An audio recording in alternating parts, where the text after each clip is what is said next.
Una mujer sin fortuna, un viudo marcado por la culpa y una casa donde el invierno parece eterno. Celeste Moreau cruza el océano con un nombre ilustre y un pasado deshecho, buscando trabajo, dignidad y quizá algo más. Al llegar a la mansión Whitmore, descubre no solo un hogar enlutado, sino un hombre que ha sellado su alma tras la muerte. Pero hay heridas que solo el cariño puede tocar, y silencios que gritan más fuerte que cualquier palabra. ¿Qué secretos se esconden tras las puertas cerradas de la Quinta Avenida? ¿Puede una institutriz cambiar el destino de los poderosos? Te invito a quedarte hasta el final y a contarme desde dónde estás escuchando esta historia. ¿Crees que el amor puede renacer entre las cenizas? Nueva York, invierno de 1888. El viento helado recorre las calles empedradas de Manhattan como un lamento antiguo, silenciando carruajes y voces al paso.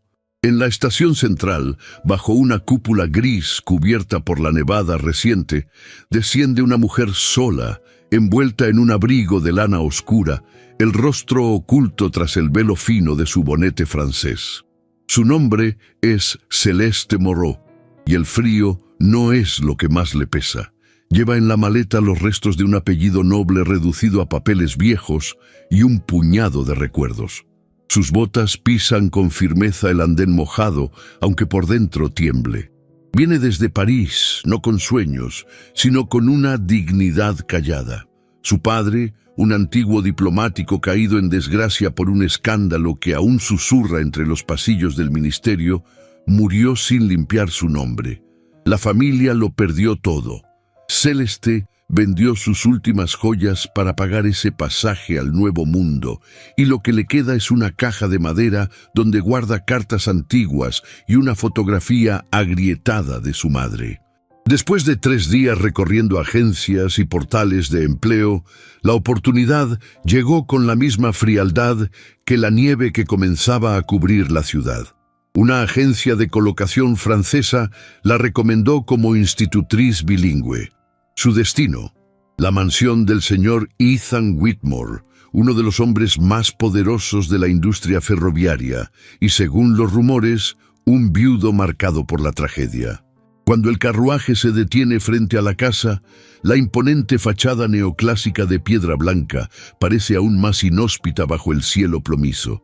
Candelabros encendidos parpadean tras las ventanas altas, pero ni una flor, ni un sonido, ni una risa rompe el silencio de la Quinta Avenida. Al bajar, Celeste estrecha contra su pecho la maleta pequeña. Su otra mano tiembla apenas bajo el guante, pero su espalda permanece recta. La puerta se abre sin que ella toque el aldabón. Una mujer de cabello gris y expresión adusta la observa desde el umbral. «Debe de ser usted la señorita Moreau», dice con voz seca pero correcta. «Soy Mrs. Bradley, ama de llaves de la familia. El señor Whitmore la espera en la biblioteca». El interior de la mansión huele a madera encerada y a silencio. Los retratos familiares cuelgan de las paredes como vigilantes del tiempo. Al pasar junto a una gran escalera de mármol, Celeste vislumbra el reflejo de un reloj de péndulo marcando las 4 de la tarde. Cada tic parece un recordatorio de que ha llegado a un mundo donde no se permite el error. La biblioteca es un salón solemne, de estantes altos que abrazan paredes enteras, chimenea encendida y alfombras espesas. De pie junto a una ventana, con las manos en la espalda y la mirada perdida en el jardín nevado, está el señor Whitmore. Alto, de porte impecable y rostro severo, viste una levita de lana negra perfectamente abotonada. El cabello oscuro, ligeramente canoso en las sienes, está peinado hacia atrás. No se vuelve de inmediato. «Señorita Moreau», dice finalmente, sin girarse. «¿Habla usted inglés, supongo?» «Sí, señor», con fluidez, responde ella en voz baja, con su acento francés apenas perceptible. Entonces él se vuelve. Sus ojos color avellana la analizan con una mezcla de distancia y juicio, como si estuviera pesando cada gesto, cada palabra no dicha. No ofrece la mano, Solo asiente. Los niños no necesitan una madre. Necesitan orden, instrucción y rutina. Supongo que la agencia fue clara en eso. Sí, señor. Mi hija tiene 7 años. Mi hijo, 10. No tolero gritos, caprichos, ni sentimentalismos innecesarios. Espero que no tenga problemas con eso. Celeste lo observa, sin desviar la mirada. Dentro de sí, algo se contrae, no por el tono de él, sino por la pena que lo rodea como una sombra espesa. Comprende sin que nadie se lo diga que el luto en esa casa no está en las paredes ni en el negro de las ropas, sino en la forma en que él ha congelado el alma de todos. No, señor, solo intento servir con dignidad, responde con firmeza. Un largo silencio cae entre ambos. Luego, él se vuelve nuevamente hacia la ventana, como si la conversación ya hubiese concluido. Mrs. Bradley le mostrará sus habitaciones. Comienza mañana. Buenas tardes. Celeste inclina la cabeza con gracia y se retira. El pasillo de regreso parece más frío. El eco de sus pasos resuena en la casa como una presencia extraña. Sube a un segundo piso y atraviesa un corredor flanqueado por ventanas cubiertas. La habitación que le asignan es modesta, pero limpia. Tiene una cama estrecha, una cómoda antigua y una ventana con vista al jardín trasero. Al deshacer su maleta, coloca sobre la cómoda la caja de madera, la abre, extrae la carta de su padre y la lee una vez más. A pesar del dolor, no hay resentimiento en su mirada, solo la determinación serena de quien ha aprendido a seguir adelante sin hacer ruido. Poco después, Mrs. Bradley le presenta a los niños. Thomas, de cabello castaño y mirada desconfiada, no la saluda. Emily, con trenzas rubias y rostro pálido, apenas le sostiene la mano antes de refugiarse detrás de la falda de la ama de llaves. No hay rebeldía, solo una melancolía antigua, demasiado grande para su edad. Celeste se arrodilla frente a ellos y sonríe. En Francia, cuando hace frío, se cuentan cuentos al calor del fuego. ¿Quieren que les enseñe uno? Los niños no responden, pero algo en sus ojos titubea, como si una chispa, apenas un reflejo, hubiese cruzado el hielo. Esa noche, al cerrar la puerta de su habitación, Celeste respira hondo y apoya la frente contra el vidrio helado. Observa la nieve caer sobre el jardín silencioso. No sabe aún cuánto durará allí, ni qué heridas lleva esa casa, pero algo en su interior le susurra que el invierno más frío no siempre viene del clima, viene del corazón, y ese, sin saberlo, ya ha comenzado a derretirse. El amanecer en la mansión Whitmore llega sin sonidos, como si la casa entera hubiera olvidado cómo despertar. Ni el canto de un ave, ni el eco de un paso se atreve a romper el aire inmóvil. Celeste abre los ojos antes de que el reloj marque las 6, como si su propio cuerpo se hubiera ajustado al ritmo del silencio. El fuego en la chimenea se ha apagado y el aire invernal la obliga a cubrirse con su chal de lana antes de levantarse.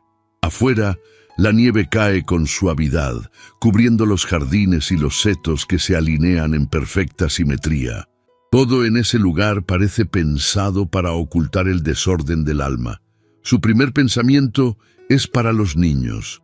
En un cuaderno de tapas azules anota pequeñas tareas diarias, lecturas, juegos de palabras, lecciones de francés. Lo hace con la delicadeza de quien siembra esperanza sin que nadie lo note. Cada página es una promesa silenciosa de orden y ternura. Cuando baja al desayuno, encuentra la cocina llena de actividad contenida. Las criadas murmuran en voz baja mientras preparan la bandeja del señor Whitmore. Los cuchillos cortan pan sin prisa, el té humea en tazas de porcelana, y las miradas furtivas se detienen sobre ella. La presencia de una extranjera en una casa donde nada cambia, desde la tragedia, resulta incómoda. Mrs. Bradley, de pie junto a la puerta, impone disciplina con solo un gesto. Celeste inclina la cabeza en saludo, con la serenidad de quien no pretende imponerse, sino aprender a respirar en medio del hielo. Los niños la esperan en la sala de estudio, un cuarto luminoso con cortinas de terciopelo gris y una gran mesa cubierta de libros. Thomas hojea un atlas con expresión distraída. Emily sostiene una muñeca de trapo con la mirada fija en la ventana. Celeste se aproxima sin palabras. Su voz, cuando habla, es un murmullo suave, como si temiera romper algo. ¿Saben cómo se dice nieve en francés?, pregunta con una sonrisa ligera. Thomas levanta la vista con curiosidad. ¿Nieve? ¿No? ¿Cómo?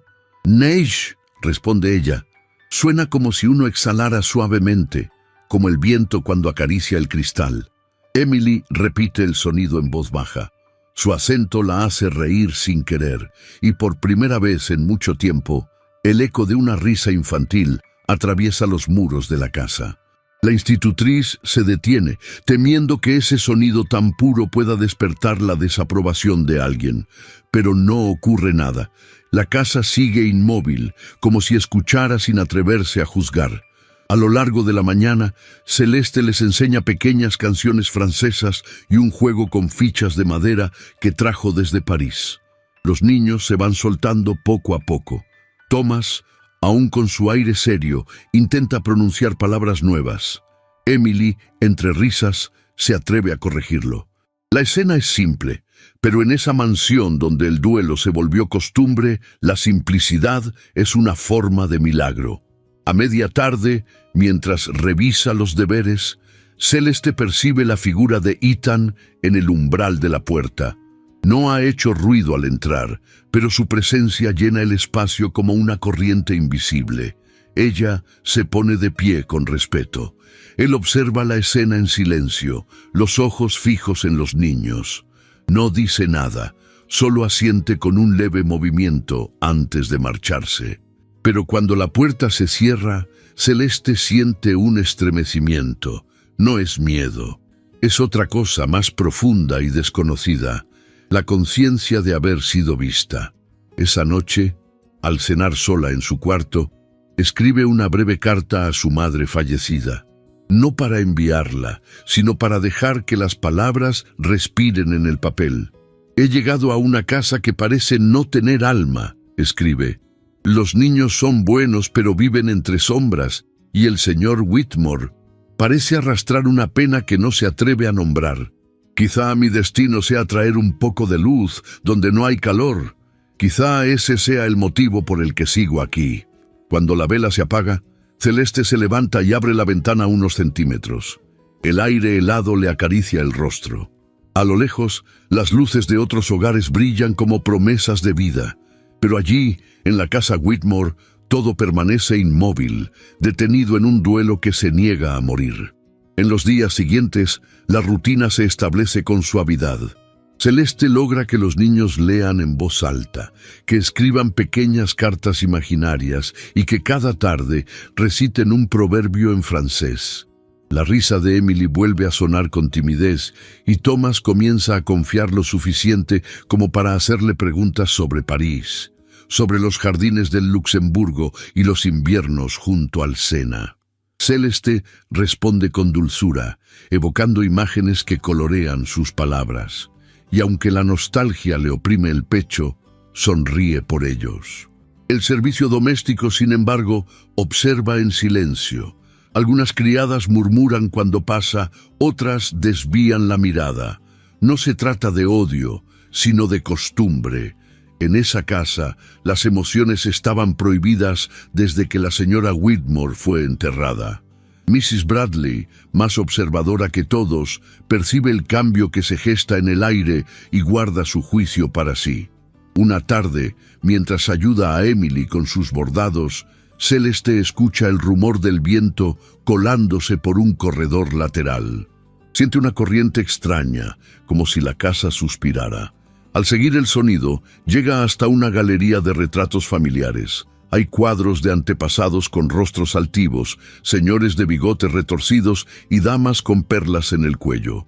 Al final del pasillo, una puerta de madera oscura permanece cerrada con un cerrojo.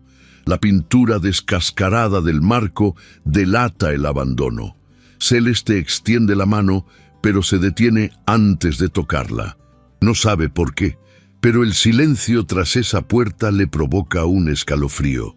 Da un paso atrás.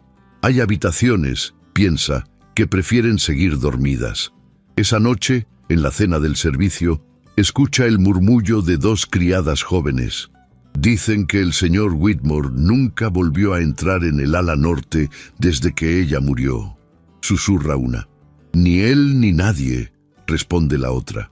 La señora Bradley no deja que se mencione, pero algunas noches se oyen pasos y nadie los explica. Celeste finge no escuchar, aunque el comentario le deja una sensación amarga. El pasado parece latir dentro de esas paredes como un corazón enfermo. Días después, Mrs. Bradley la llama a su despacho. La mujer, siempre correcta, sostiene un papel en la mano. El señor Whitmore ha sido invitado a una cena familiar. Dice, vendrán su suegra y la señorita Arabella Hawthorne. Me pidió que recordara que los niños deben cenar en sus habitaciones esa noche. Usted, por supuesto, no participará del evento. Celeste inclina la cabeza sin sorpresa. Lo entiendo, señora. Y otro consejo, señorita Moreau, añade la ama de llaves con una mirada más humana que severa. La alta sociedad de Nueva York es cruel con los que no encajan. Cuide sus pasos. Aquí la bondad no siempre se perdona. Celeste agradece con un gesto y se retira. No hay amargura en su expresión, solo resignación. Sabe lo que es ser invisible para el mundo elegante. Ya lo fue en París, cuando la fortuna de su familia se desmoronó. Y sin embargo, hay una dignidad en su silencio que ni la distancia social puede apagar. La noche de la cena, la mansión se llena de carruajes y luces. Celeste, desde la ventana de la sala de estudios, observa a las damas descender envueltas en sedas y pieles, con abanicos y joyas que brillan bajo los faroles. El sonido de la orquesta llega amortiguado hasta su habitación, como un eco de un mundo al que ya no pertenece. Prepara a los niños para dormir, les lee un cuento de Andersen y les deja una vela encendida en la mesita. Emily, medio dormida, le susurra, ¿papá se reirá esta noche? Celeste guarda silencio unos segundos antes de responder. Quizá un poco, dice con una sonrisa suave. Tal vez alguien le recuerde que el invierno no dura para siempre. Cuando sale del cuarto, pasa junto a la gran escalera. Desde allí puede escuchar la música del salón principal, valses y conversaciones que suenan distantes. Se asoma apenas un instante. Entre los invitados, distingue a la señora Margaret Holloway, vestida de terciopelo negro, y junto a ella a una mujer de belleza ostentosa, Arabella Hawthorne, de mirada calculadora y sonrisa vacía. Ambas parecen dominar la atención de Ethan, que conversa con rigidez. Ninguno ríe. Celeste siente una punzada de compasión más que celos. Ese hombre tan respetado y temido parece un prisionero dentro de su propia vida, y aunque ella no lo admita, algo en su interior se estremece por él. Horas más tarde, cuando la música cesa y los invitados se marchan, la casa vuelve al silencio. Celeste baja al salón principal para apagar las velas que quedaron encendidas. Los restos de la cena perfuman el aire con vino y rosas marchitas. Entre copas olvidadas y servilletas de lino, encuentra una flor caída, una camelia blanca. La toma con cuidado y la guarda en el bolsillo de su vestido. Al volver a su habitación, pasa nuevamente por la galería de retratos. La puerta cerrada del ala norte la observa desde las sombras. Por un momento, el viento parece arrastrar un leve gemido a través de la rendija. Celeste se detiene. Su corazón late con fuerza. No sabe si lo que siente es miedo o una melancolía inexplicable, pero intuye que tras esa puerta se esconde algo más que recuerdos. Apoya la mano sobre la madera fría y susurra casi sin voz. Hay casas que respiran y otras que aún lloran. Luego se aleja despacio. Afuera, La nieve continúa cayendo, cubriendo la ciudad con su manto de silencio. Y dentro de la mansión Whitmore, el aire se llena, por primera vez en años, de un leve aroma a esperanza. La nevada había comenzado al amanecer, lenta como una caricia blanca que caía del cielo. En cuestión de horas, la ciudad entera fue engullida por un manto helado que amortiguó los sonidos y detuvo los pasos. Los carruajes dejaron de circular. Las campanas de las iglesias se oían lejanas y la Quinta Avenida se volvió un desierto de copos danzantes. Las casas se encerraron en sí mismas y la mansión Whitmore, ya de por sí silenciosa, se convirtió en una isla perdida en medio del invierno. En el ala este de la casa, los ventanales empañados dibujaban figuras difusas del mundo exterior. Dentro, junto a la chimenea encendida, Celeste estaba sentada en el suelo con Emily sobre su regazo. La niña reía, sostenía una caja de botones de colores y los clasificaba con ayuda de su institutriz, como si fueran piedras preciosas traídas de un reino olvidado. Thomas, más reservado, observaba desde una silla, fingiendo leer un libro, aunque sus ojos se deslizaban una y otra vez hacia la escena. Era la primera vez que veía a su hermana tan animada desde que su madre había partido.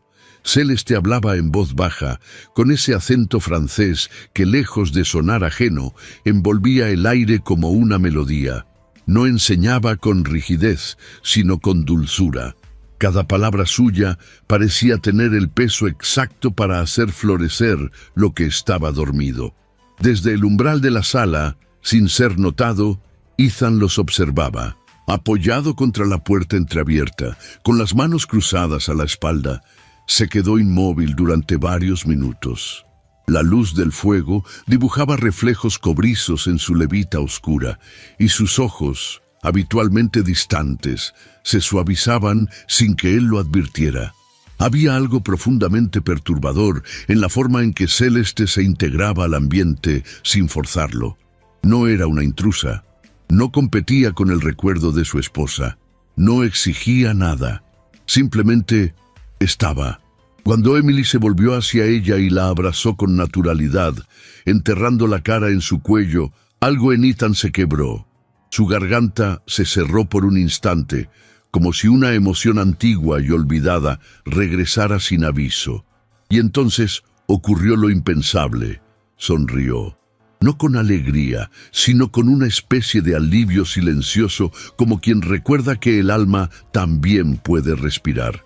Al darse cuenta de su propia reacción, se retiró sin hacer ruido. Caminó por el corredor hasta su estudio, cerró la puerta y apoyó la frente en el cristal helado de la ventana.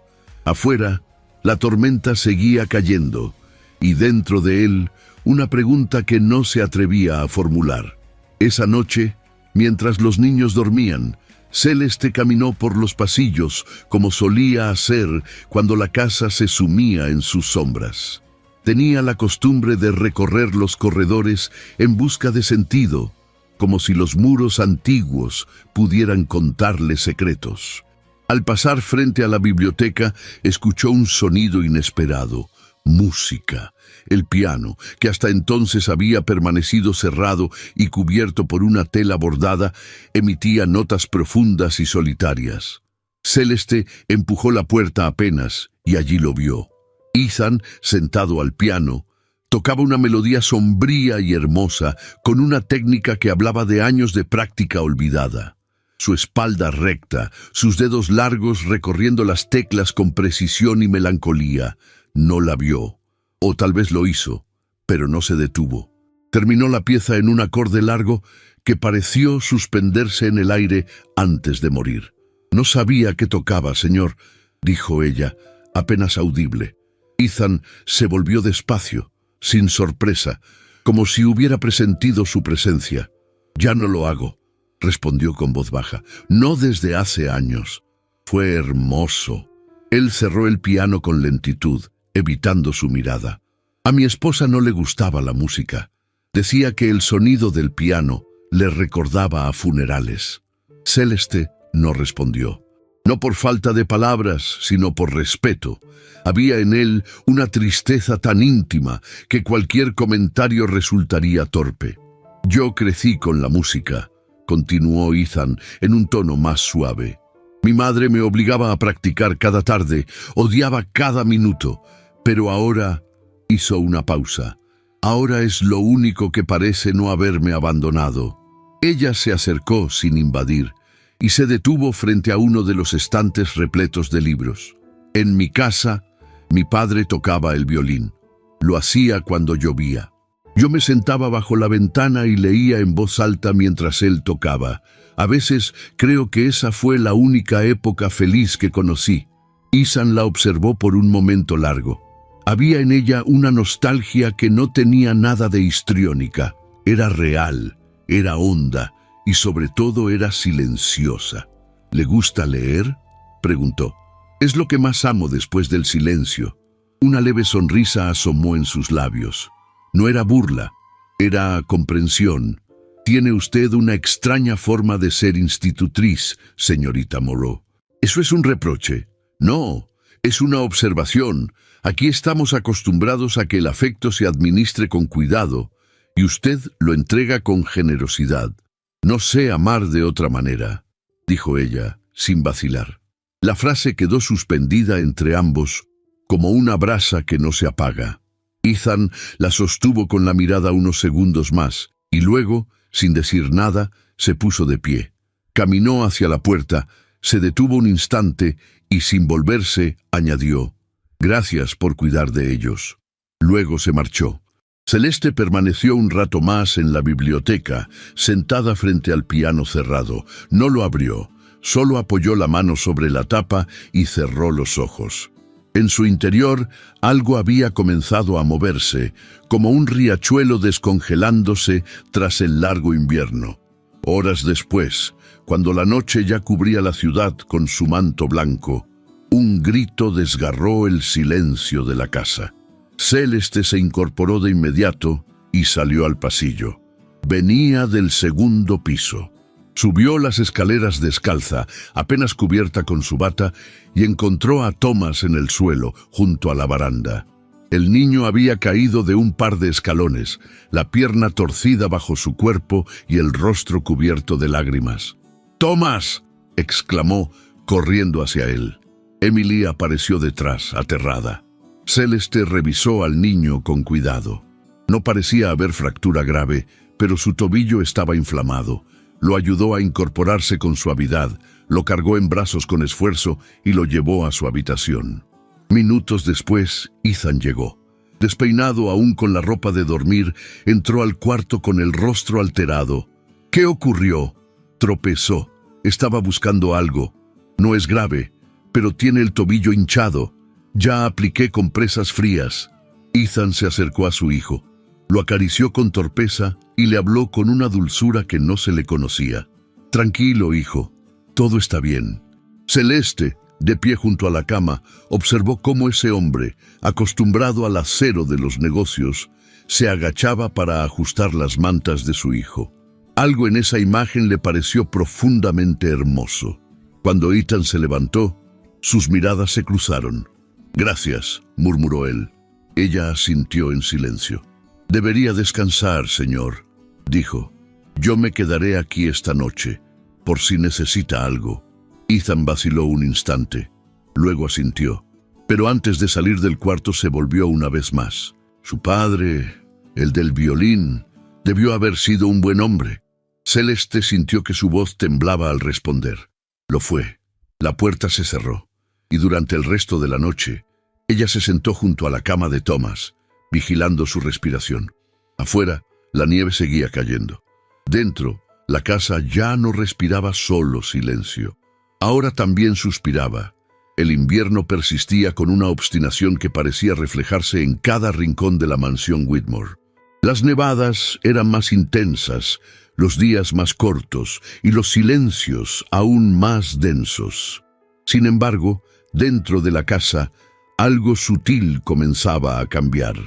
como si una corriente de aire cálido se filtrara entre los muros helados, alterando la rutina con la misma suavidad con la que una gota de perfume transforma el aire de una habitación.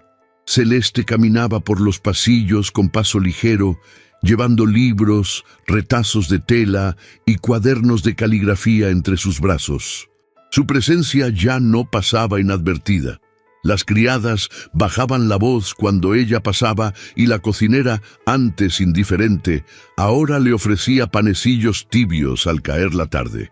Pero ese tenue respeto no estaba exento de recelo. Algunos la miraban con suspicacia, como si su discreción escondiera ambiciones que aún no se habían revelado. Una mañana, mientras ordenaba los estantes del salón de estudio, Celeste notó una pequeña puerta de madera al fondo de la biblioteca, oculta tras un tapiz bordado. La curiosidad pudo más que la prudencia. La abrió con cuidado y encontró un salón más íntimo, decorado con muebles cubiertos por sábanas blancas. Era un cuarto de estar olvidado, polvoriento, donde el tiempo parecía haberse detenido. Sobre la chimenea, colgado con firmeza, había un retrato al óleo de una mujer joven. El marco dorado, aunque cubierto de polvo, aún brillaba bajo la luz que entraba por una ventana estrecha. La dama retratada tenía el cabello recogido con perfección, la mirada altiva y una expresión que no concedía ternura. Sus ojos, de un azul frío, parecían mirar más allá del lienzo, juzgando incluso a quien se atreviera a contemplarla. Celeste se quedó inmóvil. No necesitó preguntar. Esa era la esposa del señor Whitmore, la esposa fallecida. La belleza del retrato era innegable, pero también lo era la distancia que proyectaba. No había dulzura en la curva de sus labios, ni calidez en sus manos cruzadas con rigidez. Era el tipo de mujer que imponía respeto antes que afecto, que parecía hecha para salones de gala y fotografías de sociedad, no para cuentos al calor del fuego o risas de niños. Una punzada de inquietud cruzó el pecho de Celeste, no por celos, sino por contraste. Se supo distinta, menos majestuosa quizá, pero también más cercana, más humana. La duda, sin embargo, se instaló con sutileza. ¿Sería ella demasiado distinta para encajar en aquel mundo? ¿Sería su dulzura un defecto en una casa que había venerado la perfección glacial? No debería estar aquí, dijo de pronto una voz detrás de ella. Celeste se sobresaltó y se volvió. Mrs. Bradley, de pie en el umbral, la observaba con firmeza. Su rostro, aunque sereno, tenía la tensión de quien conoce los límites que no deben cruzarse. No lo sabía, respondió Celeste, bajando la mirada con respeto. Lo sé, pero ahora que lo sabe, recuerde esto, muchas antes que usted han pisado este lugar, y ninguna duró demasiado. ¿Por qué?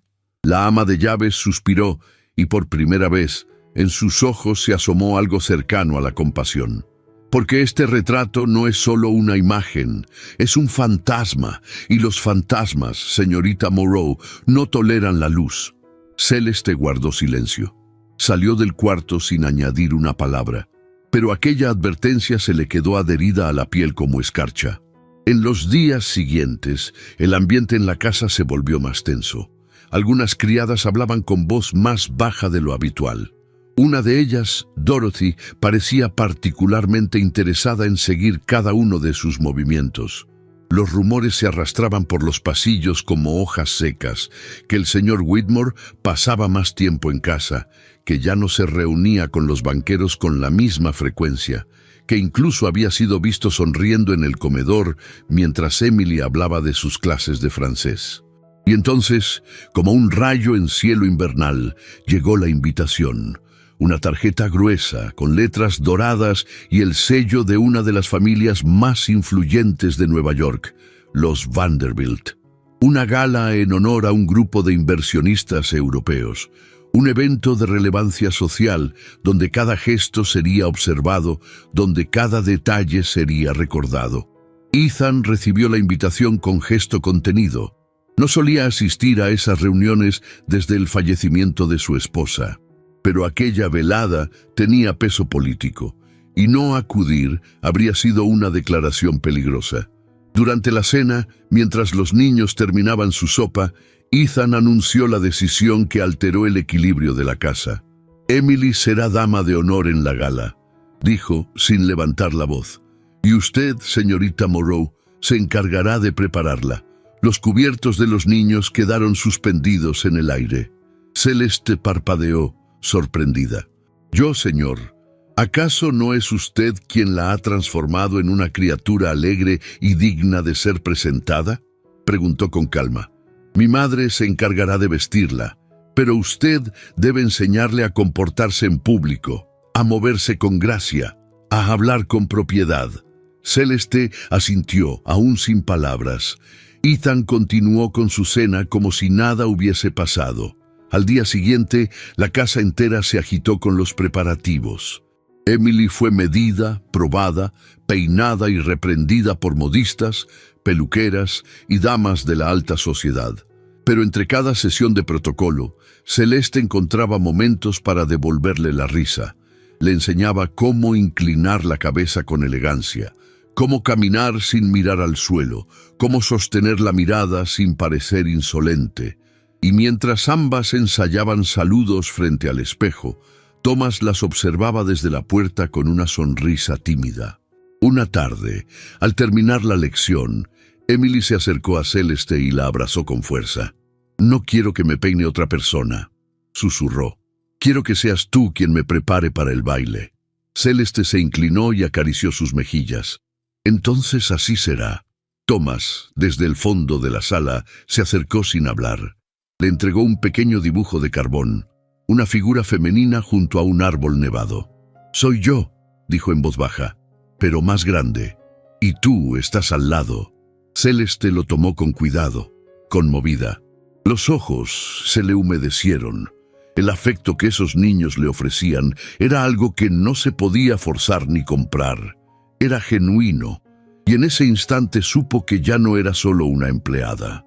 Había cruzado una frontera invisible que ninguna institutriz antes se había atrevido a tocar. Esa noche, cuando subía las escaleras con el dibujo en la mano, se cruzó con Ethan. Él la miró, luego bajó la vista hacia el papel. «¿Thomas?» «Sí, señor». Ethan asintió, como si ese gesto fuera más revelador que 1000 palabras. Antes de seguir, la miró una vez más. «Usted ha hecho más por esta casa en unas semanas que muchos en toda una vida». Celeste no respondió, pero su corazón, hasta entonces contenido, dio un vuelco. No por las palabras, sino por el tono, porque por primera vez en esa voz grave y medida no había juicio, había gratitud y quizás, solo quizás, una chispa de algo más. Al regresar a su habitación, encendió una vela y desplegó el dibujo sobre su escritorio. Luego tomó la camelia blanca que aún guardaba desde la cena anterior y la colocó al lado. Sonrió. La casa aún estaba llena de sombras, pero ya no era la misma. Ahora, en sus rincones, comenzaban a encenderse pequeñas luces, como destellos, como latidos, como promesas. La ciudad de Nueva York resplandecía bajo la luz de los faroles de gas, cuyas llamas danzaban al compás del viento helado. Esa noche, la avenida donde se alzaba la residencia de los Vanderbilt parecía sacada de un cuadro francés.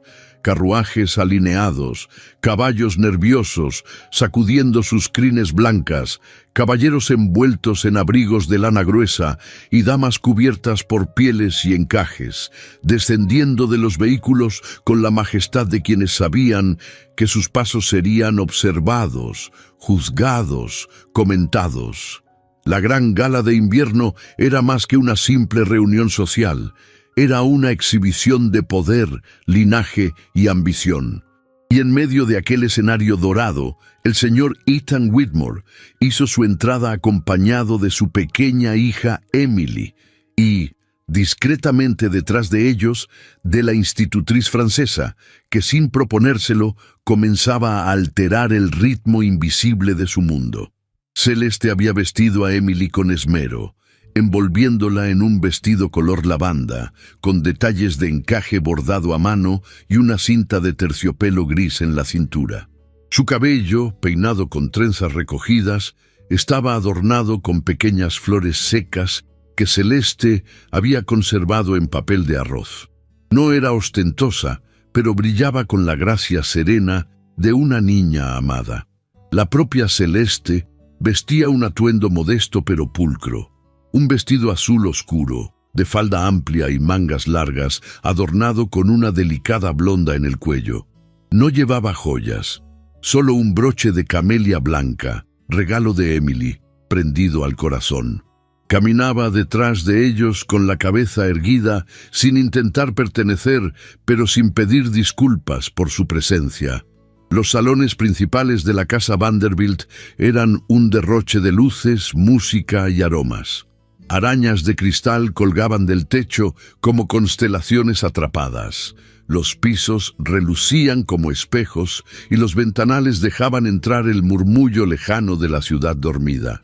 Una orquesta tocaba un vals vienés y los invitados se deslizaban con movimientos ensayados entre bandejas de plata y copas de champán. Ethan, con su porte imponente y su levita negra perfectamente entallada, saludó con breves inclinaciones de cabeza a otros magnates, políticos y figuras del mundo financiero. No era un hombre de muchas palabras en público, pero su sola presencia imponía respeto. Celeste, desde un rincón cercano a la columna de mármol, observaba todo con atención, asegurándose de que Emily no se apartara demasiado. Su mirada iba y venía, a veces encontrando los ojos de Ethan en la distancia. Cuando eso ocurría, él sostenía la mirada un segundo más de lo necesario, luego desviaba los ojos hacia el gentío.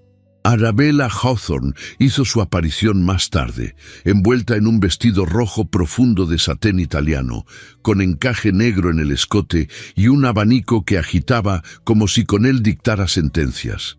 Era alta, de cuello largo y nariz fina, con una belleza agresiva y consciente.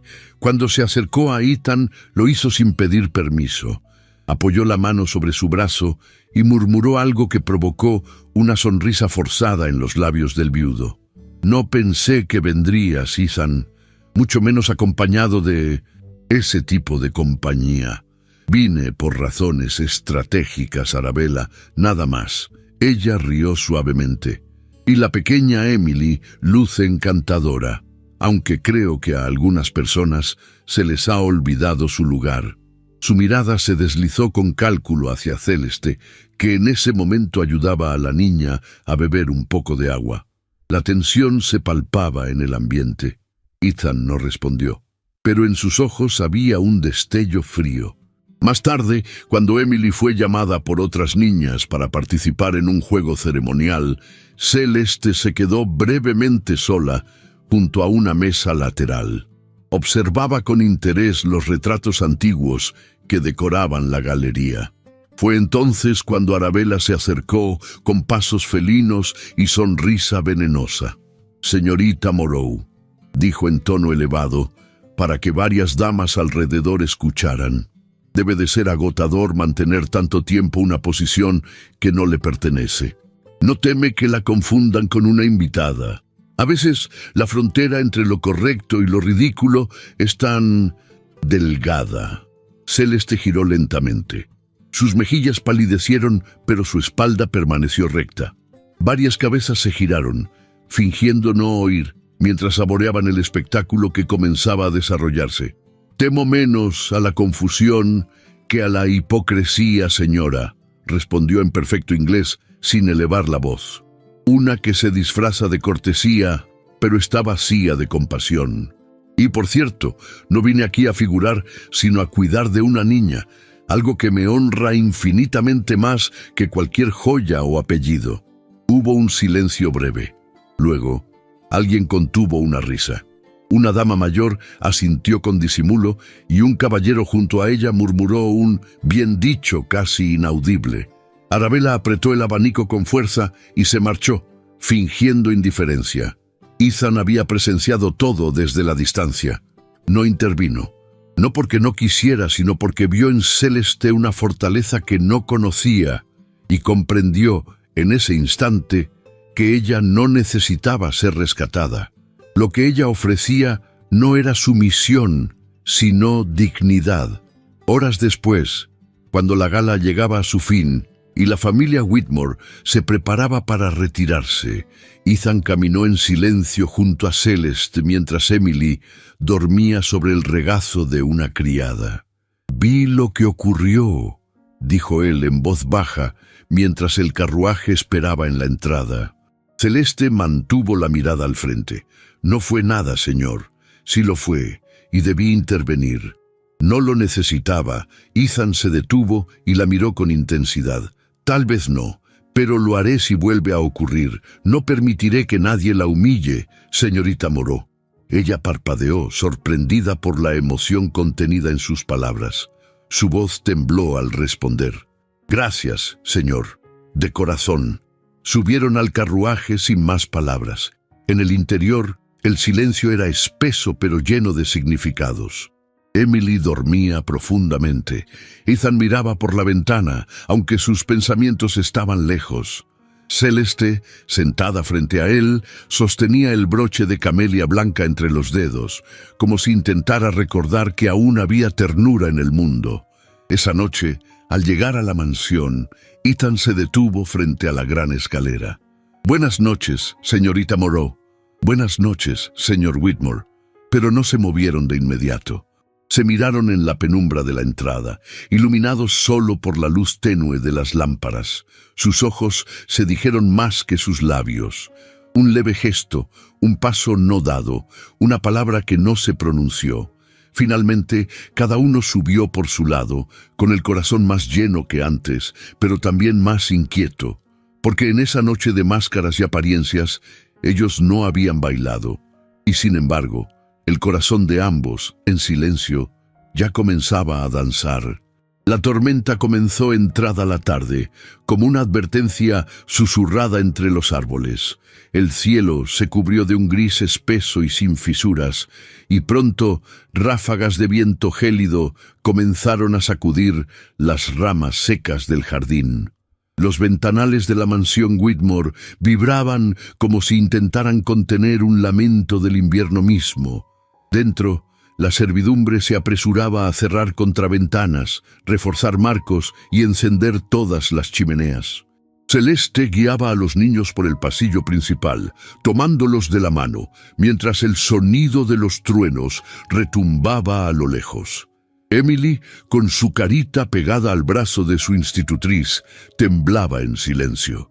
Thomas, aunque intentaba mostrarse valiente, apretaba los labios con fuerza y miraba hacia las lámparas de gas, temiendo que se apagaran de pronto. La tormenta, sin embargo, no se limitó al ruido. Minutos más tarde, un crujido sordo sacudió la casa entera. Desde el ala norte, un estruendo de vidrios rotos y madera desgajada hizo eco por los corredores. Mrs. Bradley corrió a organizar al personal. Una ráfaga había arrancado parte del tejado antiguo, y ahora la lluvia se colaba con fuerza por los rincones olvidados. «Ese lado de la casa no es seguro», advirtió la ama de llaves. «Nadie debe acercarse. Acomoden a los niños en la galería este». Pero el ala este estaba ocupada por reparaciones de tuberías, y las habitaciones temporales que se habían preparado ya estaban ocupadas por los sirvientes.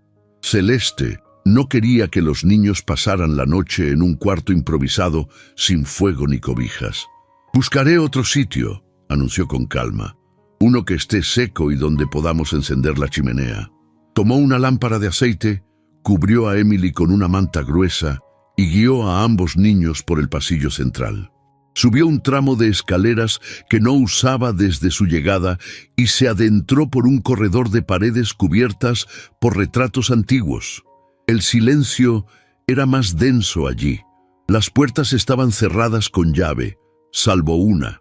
La reconoció por la moldura tallada, idéntica a la que había visto semanas atrás, cuando sin querer había descubierto el cuarto secreto. Giró la perilla, crujió, pero cedió. El aire que salió del interior estaba frío, denso, cargado de polvo, pero el cuarto estaba intacto. Era una sala de estar privada, con una chimenea de mármol blanco, un piano cubierto por una sábana bordada y un gran ventanal protegido por cortinas pesadas. En una esquina, un diván de terciopelo celeste parecía haber aguardado décadas por una caricia. «Nos quedaremos aquí», dijo con voz firme. Acomodó a los niños junto al fuego, que encendió con manos hábiles. Les sirvió una infusión caliente y los ayudó a secar sus pies mojados. Pronto, ambos cayeron dormidos sobre una colcha que ella colocó en el suelo, envueltos en el calor del hogar improvisado. Entonces, el silencio volvió a llenarlo todo. Celeste se puso de pie y comenzó a recorrer la habitación. Reconocía ese aire de cosas no dichas, ese perfume de secretos que aún no se habían resignado a desaparecer. Sobre una cómoda antigua encontró un cofrecito de madera con cerradura rota. Dentro, cartas amarradas con cinta azul y sobre ellas un cuaderno de tapas gastadas. Lo abrió con lentitud. La caligrafía era femenina, angulosa, firme. No tardó en comprender que tenía entre sus manos el diario de la difunta señora Whitmore. Dudó un instante, pero sus dedos no obedecieron al recato. Comenzó a leer. Las primeras páginas hablaban de bailes, compromisos y vestidos. Pero pronto el tono cambiaba. Palabras como deber, asco, jaula y resignación se repetían con frecuencia alarmante. La esposa de Ethan había sido una mujer atrapada. No amaba a su marido. Lo había aceptado por conveniencia, empujada por su madre, y desde el inicio había cultivado un desprecio silencioso hacia todo lo que él representaba, su origen sin título, su mirada contenida, su forma austera de amar. En una de las últimas páginas, la frase era como un golpe: «Él no me toca el alma, ni siquiera sabe cómo». Celeste cerró el diario con un estremecimiento, no por escándalo, sino por dolor, porque había en esas palabras una herida que seguía abierta. Y por primera vez entendió la distancia que Ethan mantenía con todo y con todos. Había amado sin ser amado, había sostenido un hogar sobre una mentira, y lo había hecho con la dignidad silenciosa de quien no pide consuelo. El chasquido de una puerta la hizo girar. Ethan estaba en el umbral. Sus ojos se posaron primero en los niños dormidos, luego en el fuego y por último en ella. El diario estaba aún en sus manos. No intentó ocultarlo. «Lo encontré abierto», dijo, sin excusas. Él avanzó despacio. No había enojo en su rostro, solo una tristeza tan profunda que parecía grabada en su piel. «Yo lo dejé allí», respondió en voz baja. Nadie se atrevía a tocarlo, ni siquiera yo. Se acercó a la chimenea, se sentó en una silla junto al fuego y fijó la mirada en las llamas. Durante largos minutos no dijo nada. Celeste se quedó de pie, como una figura tallada en sombra y luz. «Fue un matrimonio arreglado», dijo finalmente. «Yo lo acepté porque creí que podía construir algo con el tiempo. Ella simplemente lo soportó. Y cuando murió, sentí culpa, no por su muerte, sino por no haber podido hacerla feliz». Celeste se acercó, sin interrumpirlo. «Usted no es responsable del vacío de otros», dijo con voz suave. Ethan levantó la vista. Sus ojos tenían un brillo que ella nunca había visto. No era furia, era vulnerabilidad pura. «¿Y si lo fui? ¿Y si nunca supe cómo amarla? No se puede amar a quien se niega a recibir», susurró ella. Las lágrimas bajaron sin violencia por el rostro de él. No sollozaba. Solo dejaba que el dolor se deslizara, como si finalmente hubiera encontrado permiso para salir. Celeste se arrodilló frente a él, sin tocarlo, solo estando allí. Él cerró los ojos, como si su presencia le ofreciera alivio. «Es la primera vez que lloro desde que ella murió», confesó con voz ronca. Celeste asintió y por un instante sus manos se rozaron. Un contacto mínimo, apenas un roce entre pieles silenciosas. Pero en ese gesto, en ese leve cruce de calor, se condensó toda la ternura que las palabras no podían nombrar. No dijeron nada más. El fuego seguía crepitando. Afuera, la tormenta continuaba rugiendo con fuerza. Pero dentro de aquel cuarto prohibido, algo se había quebrado. O tal vez algo se había liberado.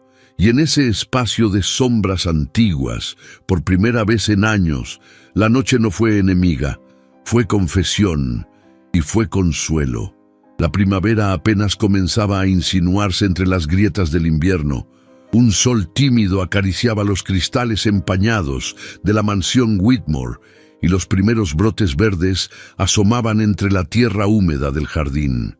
Dentro de la casa, sin embargo, la tensión crecía como una tormenta que se fragua en silencio. Algo flotaba en el ambiente, un susurro, una sospecha. Desde hacía días, la mirada de algunas criadas era distinta. Los cuchicheos cesaban en cuanto Celeste entraba en la habitación. Incluso la cocinera, antes amable, se volvió más seca, más contenida. Mrs. Bradley, con su intuición aguda, parecía percibir el cambio, pero no decía nada. Solo apretaba los labios y observaba con atención renovada. La raíz del escándalo tenía nombre: Dorothy. Aquella joven criada de rostro dulce y sonrisa estudiada, aliada en secreto de Arabella Hawthorne, había decidido que ya era hora de sembrar discordia. Alimentada por la envidia y empujada por la promesa de una posible recompensa, comenzó a contar lo que nadie había visto, pero todos querían creer: que entre el señor Whitmore y la institutriz francesa existía una relación impropia. Que las visitas nocturnas, las miradas cruzadas y los paseos por la casa durante la tormenta no eran coincidencias inocentes. Que aquella mujer extranjera, con su acento suave y su andar elegante, no era tan recatada como parecía. Las palabras, aunque falsas, tenían el poder de lo sugerente. Y en una sociedad donde el rumor vale más que la verdad, bastaron pocos días para que el veneno llegara más allá de las paredes de la mansión.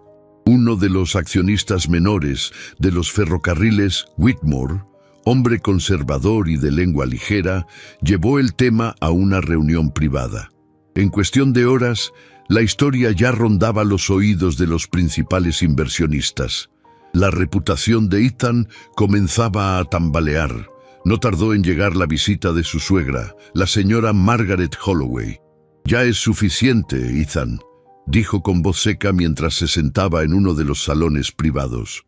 «El apellido de mi hija no puede verse arrastrado por una aventura doméstica. No solo está en juego tu nombre, sino el futuro de tus hijos, el honor de nuestra familia y tus vínculos comerciales».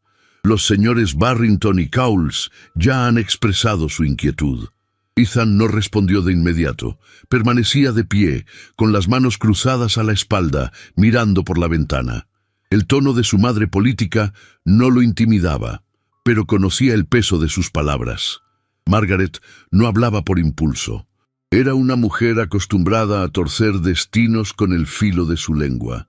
«¿Y cuál es su propuesta?», preguntó sin volverse. «Despedir a la institutriz de inmediato y comprometerse como es debido con la señorita Arabella Hawthorne. Ella ha esperado con paciencia, tiene el linaje, la educación y la postura que se espera de una señora de tu casa. Es hora de restablecer el orden». Ethan giró lentamente. Sus ojos, oscuros como la tormenta que se avecinaba, no mostraban debilidad. «No me casaré con Arabella, ni con ninguna otra mujer por obligación. Y respecto a la señorita Moreau, no ha hecho nada que justifique una humillación pública. Ella es digna». «¿Digna?», replicó Margaret con una risa sin humor. «Es una empleada, una extranjera sin apellido, sin fortuna, sin protección. Puede ser virtuosa, sí, pero no es digna de ti». Ethan dio un paso al frente. «Es más digna que muchos que se sientan en mis mesas, y si usted no puede verlo, lamento decepcionarla. Pero la señorita Moreau permanecerá en esta casa mientras yo lo decida». Margaret se levantó con rigidez. Tomó su bolso de mano y lo cerró con un chasquido. No olvides que no todos los hombres poderosos han sobrevivido a un escándalo, Ethan. Algunos caen sin hacer ruido.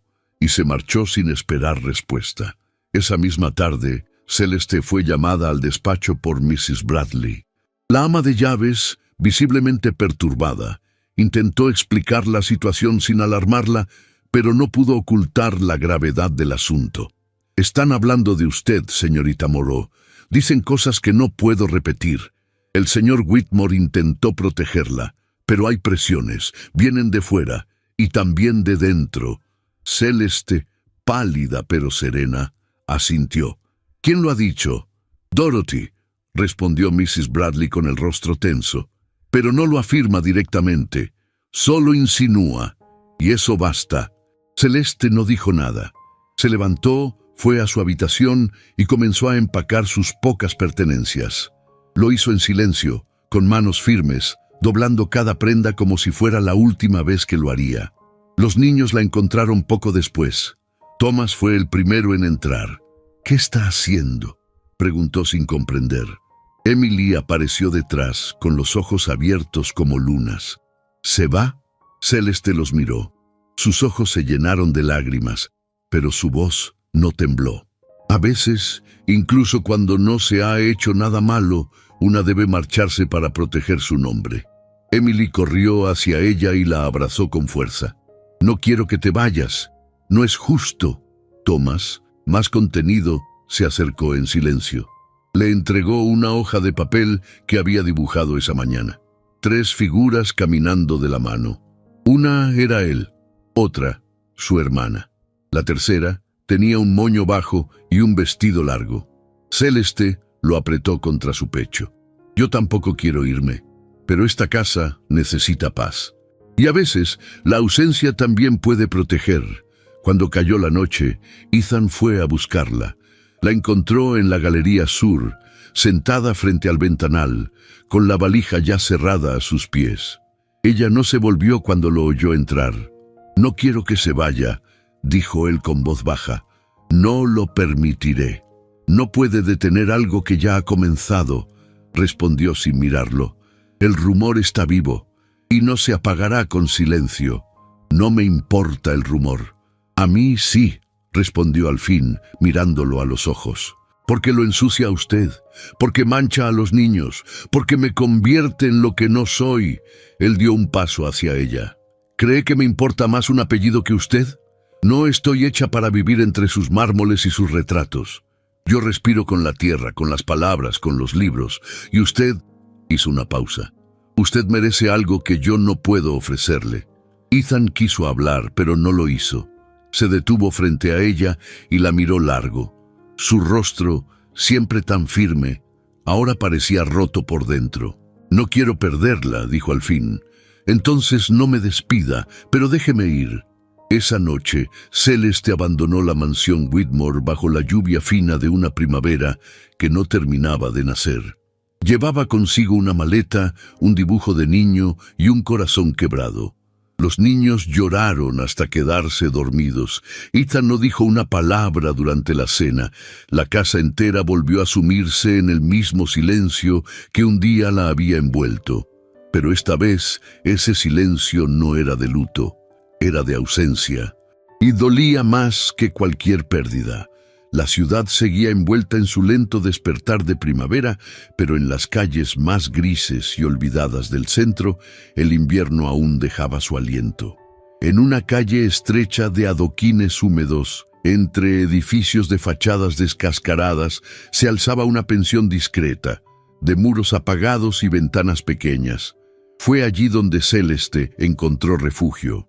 La habitación que ocupaba era simple.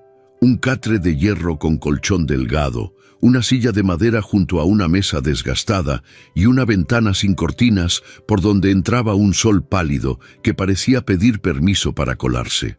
No había tapices ni espejos, solo una repisa donde colocó la caja de madera que contenía lo único que realmente le pertenecía: las cartas de su padre, el dibujo de Thomas y la camelia seca, guardada como si aún llevara el perfume de una noche imposible. Las primeras mañanas en la pensión fueron silenciosas. La dueña, una viuda austriaca de carácter duro y mirada honesta, no hacía preguntas. Le ofrecía café tibio con pan duro y con un leve gesto le indicaba la hora de salida. Celeste salía temprano con una cesta de costura bajo el brazo y caminaba hasta una boutique francesa en el barrio de Chelsea, donde una modista exigente pero generosa le había dado trabajo. Bordaba flores en cuellos de encaje, iniciales en pañuelos de lino y delicadas figuras en tules destinados a damas que nunca conocería. Su mente trabajaba con la misma precisión que sus dedos, pero el alma permanecía inmóvil. El mundo seguía girando sin ella. Cada día parecía una copia del anterior, salvo por el frío que se colaba bajo las mangas y la soledad que, lejos de disminuir, se hacía más profunda. En la mansión Whitmore, el cambio fue inmediato. Ethan no reaccionó con furia al saber que ella había partido. No rompió vasos, no levantó la voz, pero algo en su rostro se endureció como el mármol. Sus pasos resonaban más fuertes por los pasillos. Sus silencios se alargaban. Las reuniones con sus socios se volvieron menos frecuentes. Algunos días no salía de su estudio. Otros se iba antes del desayuno y regresaba entrada la noche sin que nadie supiera a dónde. Thomas y Emily, en cambio, no pudieron ocultar su tristeza. Sus risas se apagaron. La curiosidad con la que solían recorrer la biblioteca desapareció. Sus rostros estaban más pálidos, sus ojos más apagados. La pequeña Emily comenzó a toser por las noches y Thomas, siempre tan valiente, se quejaba de dolores de cabeza y fiebre sin razón. Mrs. Bradley, alarmada, llamó a un médico. El diagnóstico fue claro: debilidad por tristeza, agotamiento y frío. Recomendó descanso, alimento cálido y una presencia que los reconfortara. Fue entonces cuando la ama de llaves tomó una decisión que no consultó con nadie. Una mañana, al salir el sol, se colocó su abrigo más grueso, se cubrió con un sombrero sencillo y tomó el carruaje de servicio sin dar explicaciones. Tardó horas en encontrar la pensión.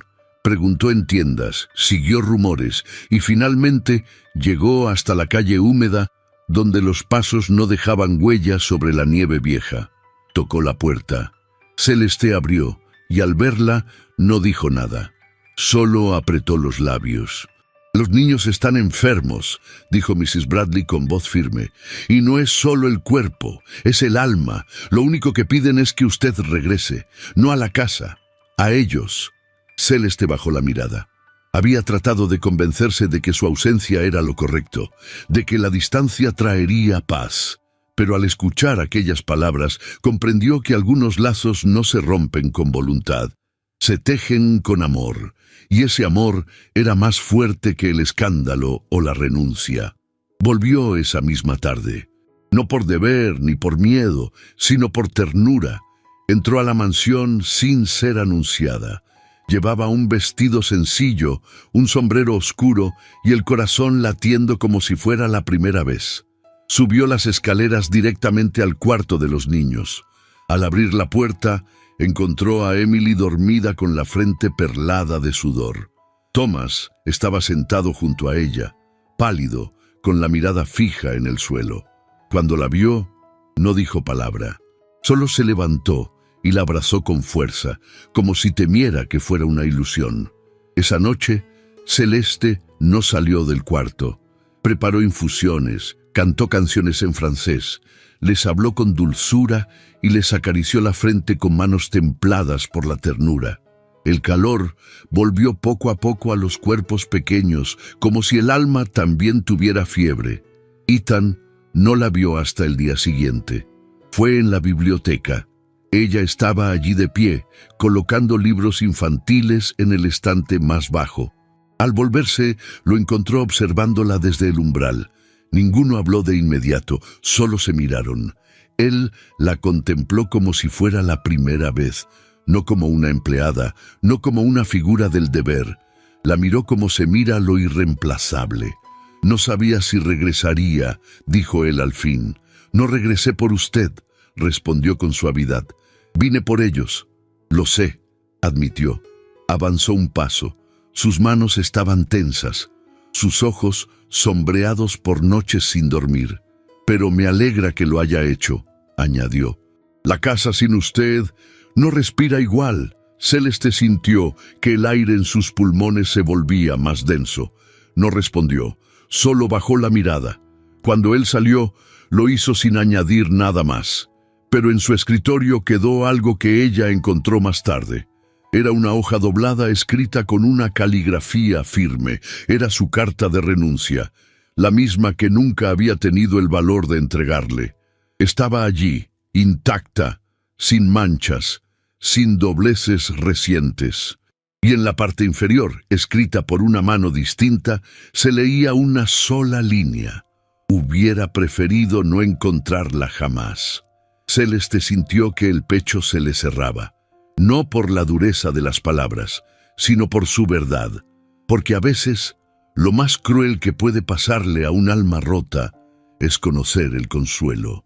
Esa noche, mientras los niños dormían profundamente por primera vez en semanas, ella salió al jardín. La nieve comenzaba a derretirse en silencio, dejando charcos que no reflejaban nada, y en medio del silencio comprendió que había huido para protegerse. Pero el amor, ese que nace sin permiso, había encontrado el modo de permanecer, incluso en su ausencia, incluso en su renuncia, incluso en la nieve, porque el amor verdadero no deja huellas, pero tampoco desaparece. La fiebre de Emily había cedido al fin, pero su rostro seguía tan pálido como los pétalos de las camelias que Celeste solía colocar sobre su mesita. El invierno se resistía a morir, y aunque los días se alargaban con tímida luz, el aire conservaba ese frío obstinado que parecía haber hecho su nido dentro de la mansión Whitmore. En los pasillos, las pisadas resonaban con la lentitud de los días grises, y en las habitaciones, el silencio había vuelto a instalarse como un huésped imposible de desalojar. Celeste permanecía al lado de la niña desde el amanecer hasta entrada la noche. Le leía en voz baja, le peinaba los rizos con suavidad, le contaba pequeñas historias sobre su infancia en París, sobre los inviernos de la Rue de Rivoli y el aroma a pan recién hecho que flotaba en las calles al amanecer. Emily la escuchaba con atención, como si esas palabras fueran parte del tratamiento que la mantenía viva. A veces sonreía débilmente, otras se quedaba dormida con la mano entre las suyas. Una tarde, cuando la niña despertó después de una siesta corta, el fuego crepitaba en la chimenea y la luz del crepúsculo teñía las paredes de un dorado cansado. Celeste estaba sentada junto a la cama, remendando un pequeño vestido. Emily la observó en silencio durante varios minutos antes de hablar. «¿Puedo decirte algo, mam?», preguntó con voz frágil. Celeste levantó la mirada y sonrió con ternura. «Claro, cariño. Puedes decirme lo que quieras». Emily respiró hondo y bajó la vista. Sus dedos jugueteaban con la sábana, arrugándola una y otra vez. «Mi madre nunca me abrazaba, ni cuando estaba enferma, ni cuando tenía miedo. A veces la veía entrar a mi cuarto, pero siempre se quedaba de pie sin decir nada. Era hermosa, todos decían eso, pero cuando me miraba, sentía que yo no debía hablar». Celeste sintió que algo dentro de ella se quebraba. La voz de la niña era tan serena que dolía más que el llanto. No intentó interrumpirla. «Cuando tú llegaste», continuó Emily, con los ojos humedecidos, «las cosas cambiaron. No sabía que podía reírme, ni que alguien podía escucharme sin enojarse. No sabía que el cariño también se podía enseñar». Celeste se inclinó, le acarició el cabello y la besó en la frente. «Hay madres que aman con palabras y otras que aman con silencios», dijo. «Pero tú mereces ambas cosas. Y las tendrás siempre, Emily, siempre».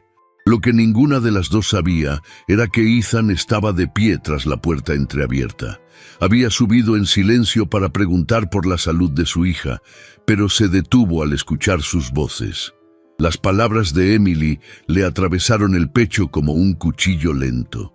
No fue solo el recuerdo de su esposa lo que lo estremeció, sino la verdad que había preferido ignorar durante años. El vacío que había permitido crecer dentro de su propio hogar. Permaneció allí, inmóvil, con la cabeza baja y las manos apretadas. Cuando finalmente se retiró, su rostro era el de un hombre que por fin se había visto a sí mismo. Esa noche, la mansión estaba en calma.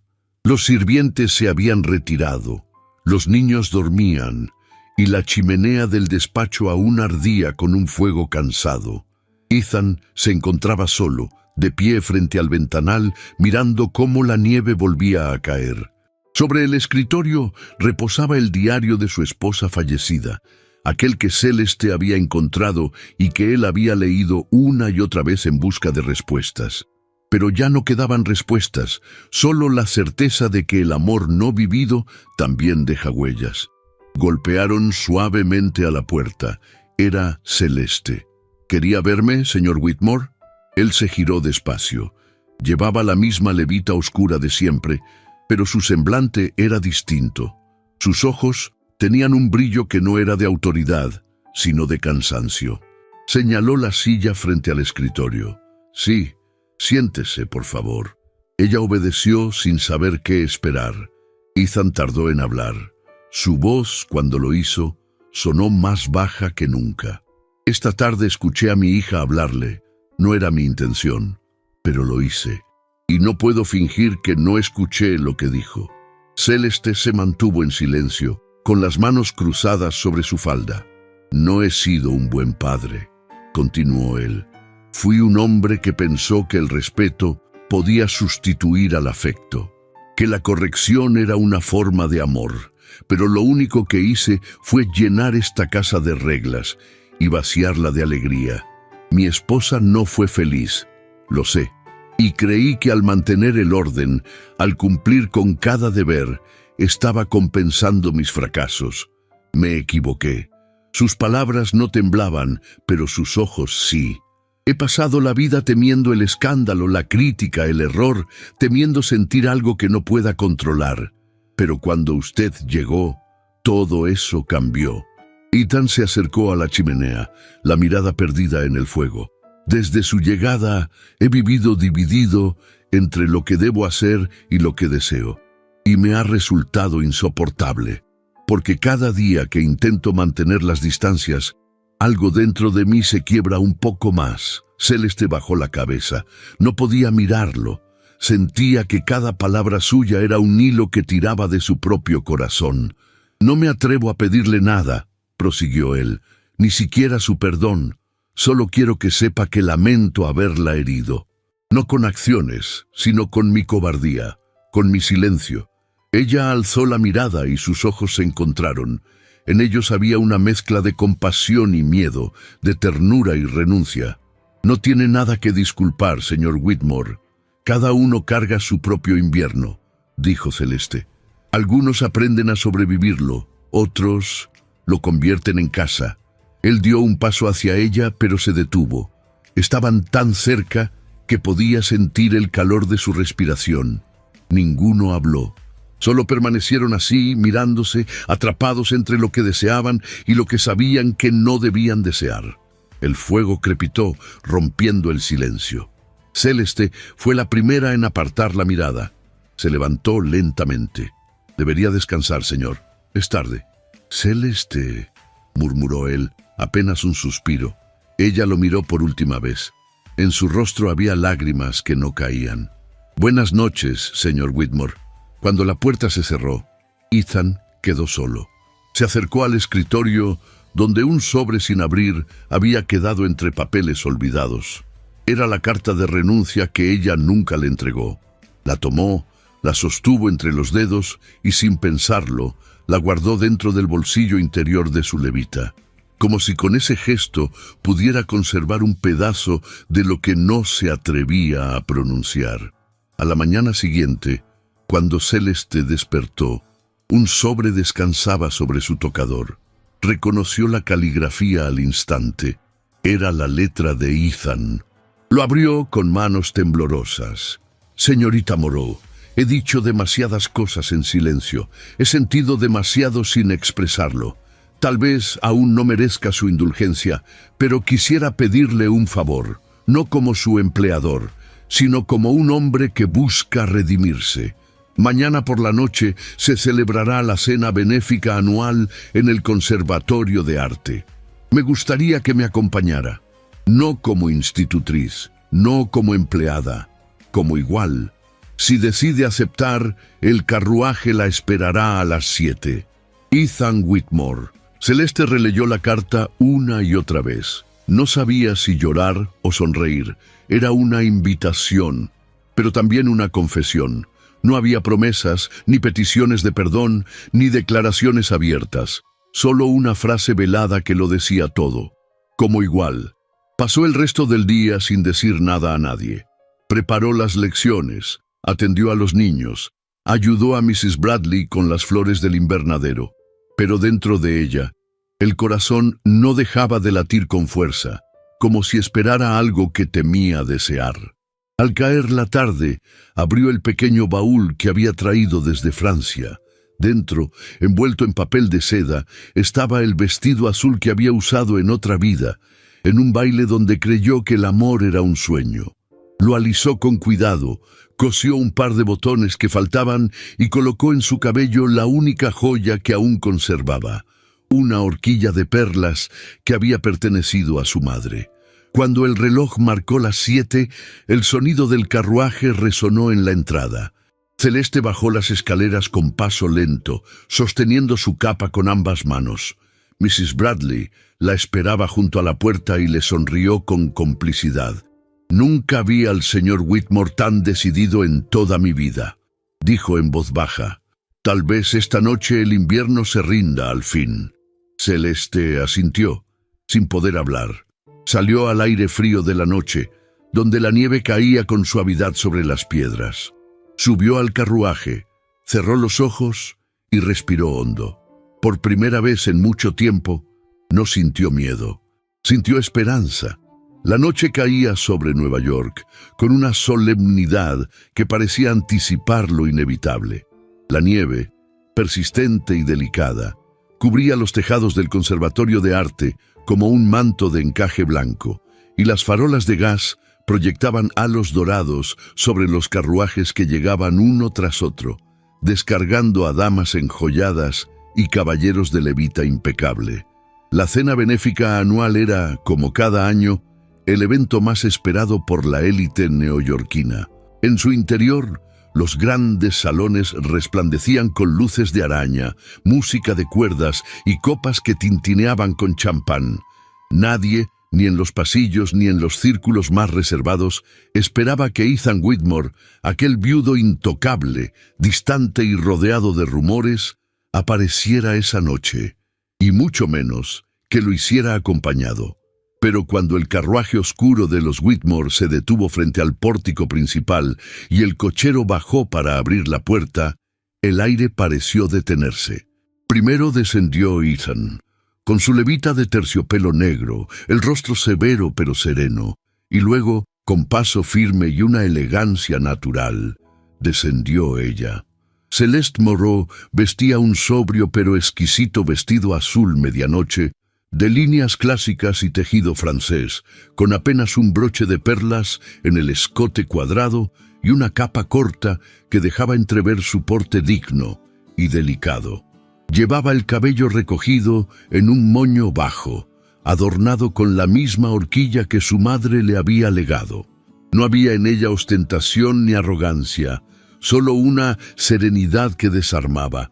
Del brazo de Ethan avanzó por el vestíbulo de mármol entre murmullos contenidos, miradas largas y abanicos que se agitaban con nerviosismo. Los pasos de ambos resonaban como tambores de guerra silenciosa. No se detuvieron, no se excusaron, no fingieron. En el salón principal, la música se apagó brevemente cuando cruzaron el umbral. El anfitrión de la noche, el señor Vanderbilt, se acercó con un gesto de cortesía que apenas ocultaba su desconcierto. «Señor Whitmore, señorita», saludó haciendo una leve reverencia que selló sin saberlo la legitimidad de su presencia. Los invitados más astutos se miraron entre sí. Algunos recordaban los rumores. Otros habían escuchado a sus esposas hablar de la institutriz extranjera que cuidaba a los niños Whitmore. Pero ninguno estaba preparado para verla en ese lugar, como igual, al lado del hombre más reservado de Wall Street. Ethan tomó una copa y pidió la palabra. La sala entera se volvió hacia él. «Les agradezco su presencia esta noche», dijo con voz firme, clara, proyectada sin esfuerzo. «Esta gala siempre ha sido una oportunidad para servir a las artes, pero también al compromiso con lo que verdaderamente importa».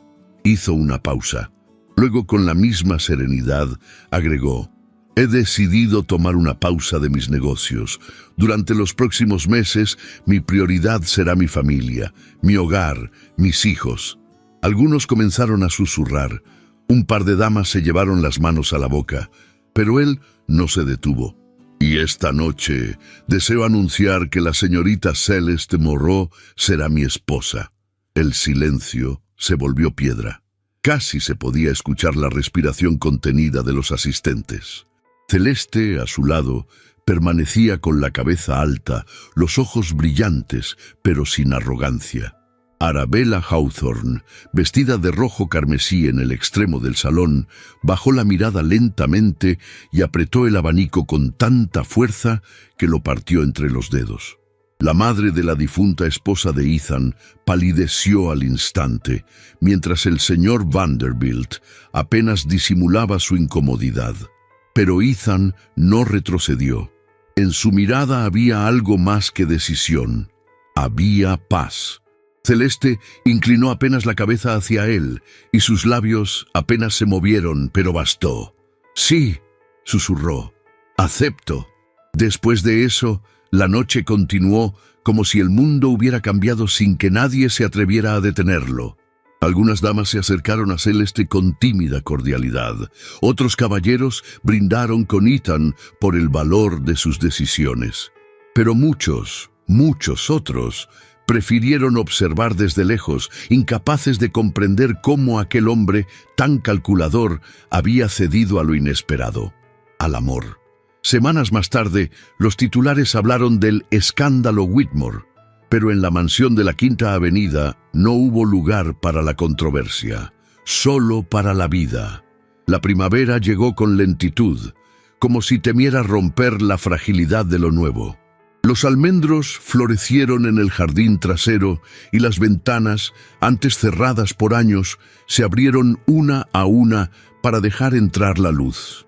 La biblioteca, otrora sombría, se llenó de risas infantiles y olor a papel nuevo. Los pasillos, antes fríos, resonaban ahora con los pasos de Emily y Thomas, que corrían tras un perrito que Ethan les había regalado. Celeste, vestida de blanco marfil, con encajes franceses en las mangas y un broche antiguo en la cintura, recorría los jardines con una sombrilla en la mano y el brazo entrelazado con el de su esposo. Caminaban despacio, como si cada paso mereciera ser recordado. No hablaban mucho, no lo necesitaban.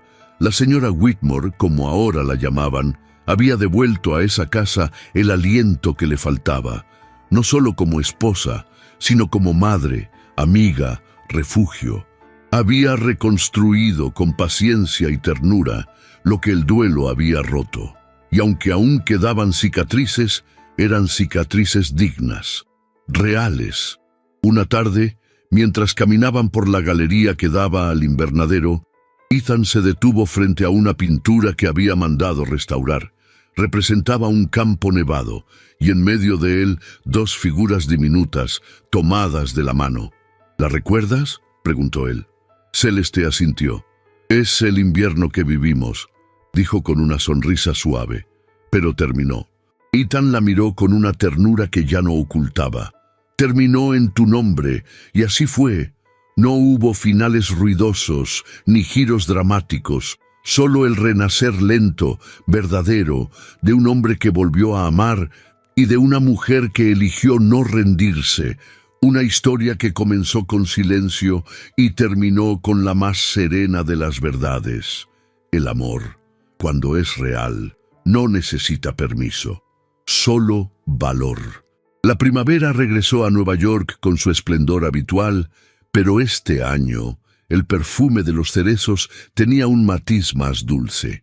Era 1905 y en la antigua mansión Whitmore, ahora convertida en una casa de puertas abiertas, la luz danzaba en los vitrales con la calma de quienes han aprendido a vivir sin temor al juicio ajeno. 10 años habían pasado desde aquella noche en la que el mundo pareció detenerse, cuando Ethan Whitmore declaró públicamente que la institutriz francesa sería su esposa. 10 años desde que la nieve dejó de ser un símbolo de encierro y se volvió recuerdo.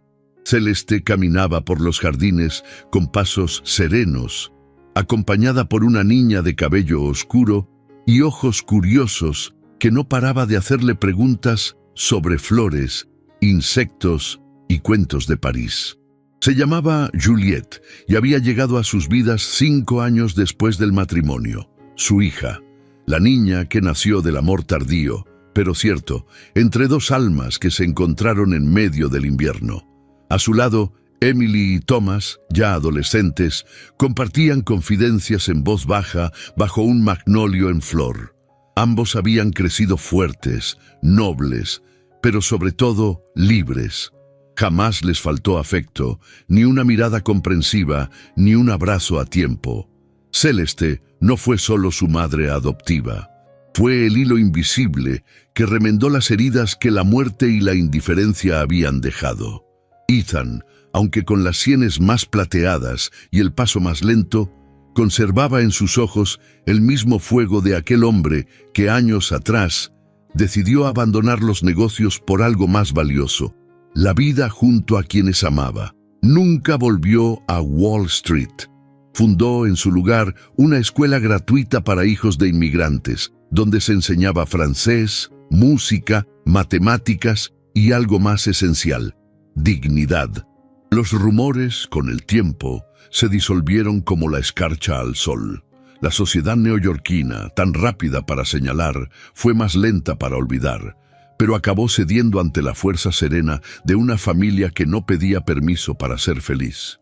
Arabella Hawthorne, aferrada a su apellido y su ambición, terminó casándose con un diplomático europeo que la abandonó en menos de 2 años. Desde entonces vivía en Europa, asistiendo a salones donde nadie conocía la historia que aquí la había reducido a una anécdota. Mrs. Bradley, la ama de llaves, aún vivía en la mansión. Su cabello era completamente blanco, pero su mirada seguía aguda. Había visto la transformación de esa casa desde el silencio hasta el bullicio alegre de los niños, desde el duelo hasta la risa. A veces, mientras tejía junto a la chimenea, decía que si las paredes hablaran, contarían una historia de redención. Aquella tarde de primavera, Celeste recibió una carta. Provenía de Francia, era de su prima menor, quien ahora enseñaba literatura en Burdeos y había leído un artículo sobre su labor filantrópica en Nueva York. Al releer las líneas escritas con tinta azul, un nudo cálido se formó en su garganta, no por nostalgia, sino por gratitud. Había llegado al nuevo mundo sin nada salvo su nombre y un vestido de gala doblado con cuidado. Hoy tenía más de lo que alguna vez soñó. Al caer la noche, Ethan la esperó en la galería de los ventanales. Llevaba una manta sobre los hombros y 2 tazas de chocolate caliente. Juliette ya dormía. Emily y Thomas estaban en la ciudad, en un recital de música. ¿Recuerdas la primera primavera aquí?, preguntó él entregándole una taza. «Recuerdo que aún me sentía extranjera», respondió ella sonriendo, aunque ya no lo era. «Jamás lo fuiste para mí», susurró él, mirándola como la primera vez. Se quedaron en silencio, viendo cómo las luces de gas se encendían una a una en la Quinta Avenida. En el aire flotaba ese aroma indescriptible de las noches donde todo parece en su lugar. 10 años después, no quedaban ecos de escándalo, ni temores sin nombre. Solo una certeza invencible: el amor verdadero, aunque llegue tarde, se queda. Y en esa casa que un día estuvo llena de luto, ahora solo quedaban risas, libros abiertos y el sonido suave de una historia que, aunque escrita entre lágrimas, tuvo su merecido final feliz. A veces, la vida nos lleva por caminos inesperados. Celeste llegó a Nueva York con las manos vacías, pero con el corazón lleno de dignidad. Ethan había cerrado el suyo al amor, creyendo que no merecía una segunda oportunidad. Y sin embargo, en medio de un invierno marcado por el silencio y el prejuicio, 2 almas heridas aprendieron a reconstruirse, a escucharse y a elegir el amor por encima del miedo. Esta historia nos recuerda que no importa cuán tarde llegue el amor, lo esencial es tener el valor de recibirlo, que la verdadera elegancia no está en la cuna, ni en los títulos, ni en el dinero, sino en la compasión, en la ternura y en la fuerza de quien se mantiene de pie, incluso cuando el mundo le da la espalda. Si tú también crees que el amor puede renacer entre las ruinas, que las diferencias sociales no son un límite para el alma, y que cada mujer merece ser amada por lo que es y no por lo que esperan de ella, entonces esta historia fue para ti. Cuéntame en los comentarios, ¿qué fue lo que más te conmovió de esta historia? Me encantará leerte. Y si llegaste hasta aquí, escribe la palabra primavera en los comentarios. Así sabré que fuiste parte de esta travesía hasta el último capítulo y me estarás ayudando a seguir creciendo este canal dedicado a los grandes romances de época. No olvides que en las tarjetas te dejo otras narraciones que también pueden tocar tu corazón. Historias donde la pasión, la lucha y el destino se entrelazan como en las mejores novelas de antaño. Gracias por estar aquí. Y recuerda, siempre hay una primavera esperando detrás del invierno.